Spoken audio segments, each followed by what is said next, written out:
سماعتك جاهزة؟ طب يلا بينا.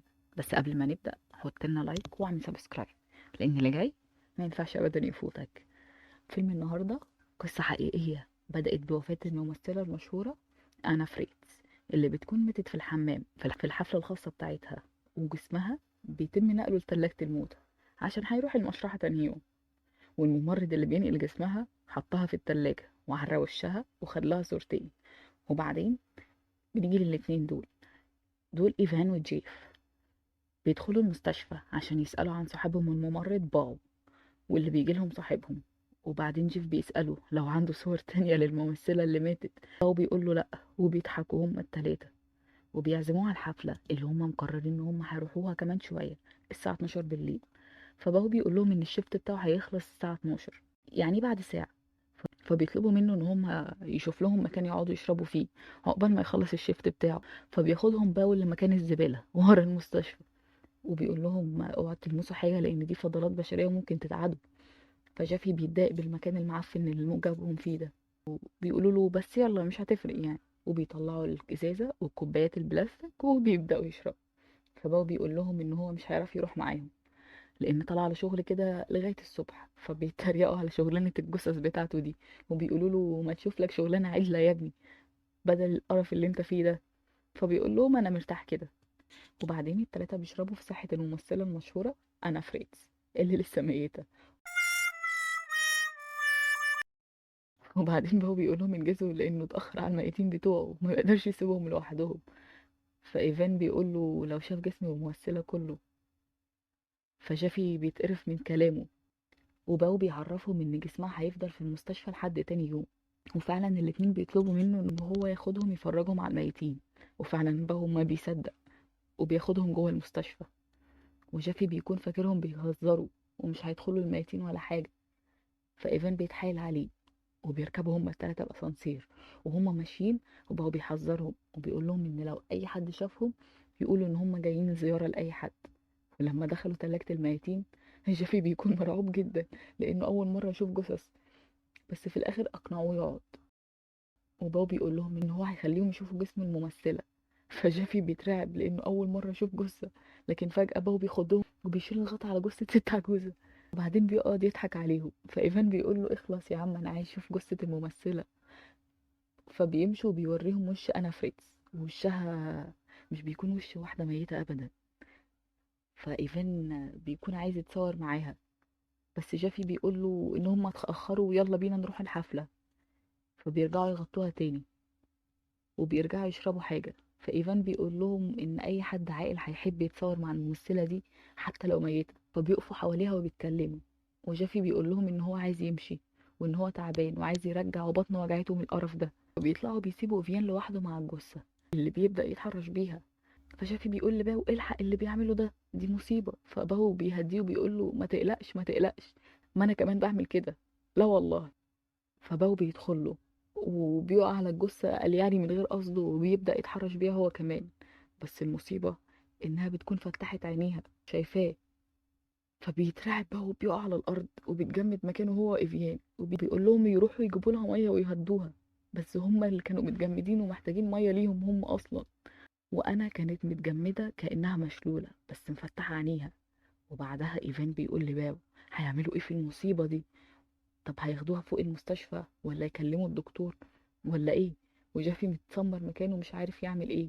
وبيروح يشربها ميه وبيسألها لو هي بردانة لكنها مش بترد عليهم، فبيروح يجيب لها حاجة عشان يغطيها.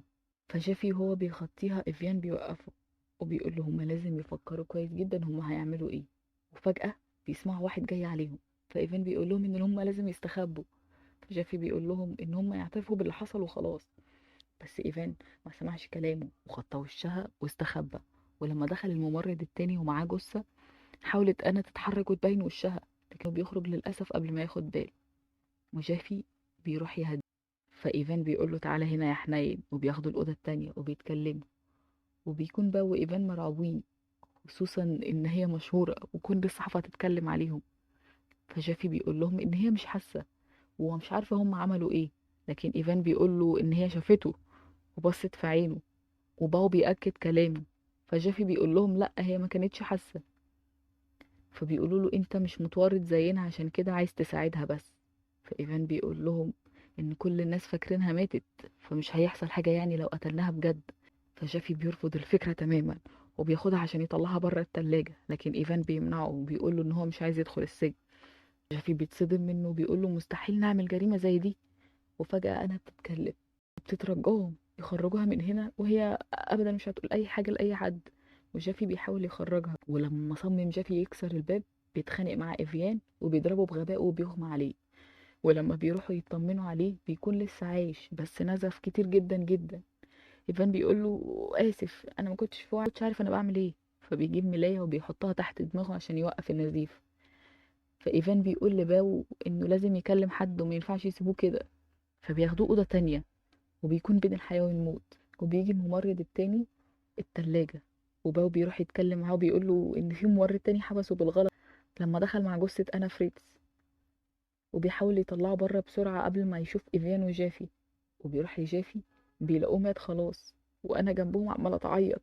وباو لما بيرجع بيلاقي جافي مات، وبيقول له إن هما كده هيقضوا حياتهم في السجن. فإيفان بيقول له كده كده جافي ما كانش هيعيش لأن حالته كانت صعبة قوي. فبيقول له إن هو هيداري قصته وما يقلقش. فأنا بتقول لهم يا جماعة انتوا ما عملتوش حاجة لكل ده. فإيفان بياخده بعيد عنها وبيقول له ما يسمعلهاش، وإن هما الاتنين متورطين سوا، وإن هي بتكذب بس عشان يسيبوها تعيش، وإن اللي هيعملوه دلوقتي مهم جدا جدا عشان ما يتحبسوش بعد كده. وبيتناقشوا مع بعض إن لو حاجة اتعرفت مستقبلهم هيضيع، وهو ده الوقت اللي لازم يتحركوا فيه. وفي الوقت ده أنا بتبدأ تتحرك وبتقوم وبتروح تدور في جيوب جافي وبتلاقي موبايله. وبعدها إيفيان بيسأل باو هيودي جثة جافي فين. ولما بيدخلوا بيلاقوها ماسكة الموبايل وبتقول إن هي كلمت باباها وقالت له إن هي فاقت. ولما بيمسكوا الموبايل بيلاقوها فعلا عملت مكالمة، فبيعرفوا خلاص إن الموضوع خلص والبوليس زمانه جاي هيقبض عليهم. فبياخدوها بره ويطلعوها. فالموبايل بيرن فجأة وبيعرفوا إن هي ما اتصلتش ولا حاجة، وإن هي كانت بتضحك عليهم. فبيرجعوا بيها تاني. وبيقول إفيان لباو إن هو يربطها في السرير ويتأكد إن هي مش هتتحرك.